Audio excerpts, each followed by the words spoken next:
Evo društvo kako izgleda jedna železnička stanica Vižmarje na severozapadu Ljubljane. Išao sam na neki test da me odrede u kojoj ću biti grupi za slovenski jezik, slovenščinu. Pogledajte ono brdo tamo.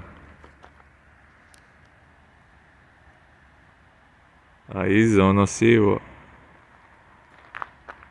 verovatno Triglav, ali se ne vidi baš najbolje. I tu se čuju neki vodopadi, ali ne mogu preko kolosijeka tamo da dođem. Čekamo drugara ovdje, vjerojatno će dode malo hlad tamo. Mazgica i dalje služi dobro.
Ovdje.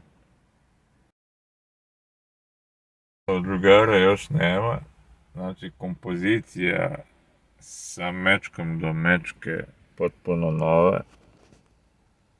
Evo kako to izgleda. Čini mi se da je to E-klasa. Nova. Bilo je neki terenaca napred. A pogledajte, pošto su gepek i hauba izloženi, neki su samo zaštićeni tu, a ovaj je ceo prekriven.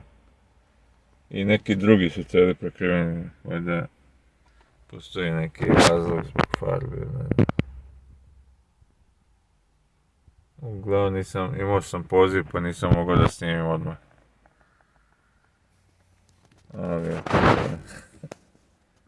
prvi put da vidim ovoliko novih automobila bilo koje marke, a pogotovo mečki.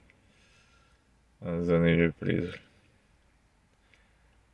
Čak mislim da je bilo i nekih S-klasa napred, ili nešto što liči na Maybach, ali znam da se on više ne proizvodi, tako da vjerojatno su S-klase pokrivene.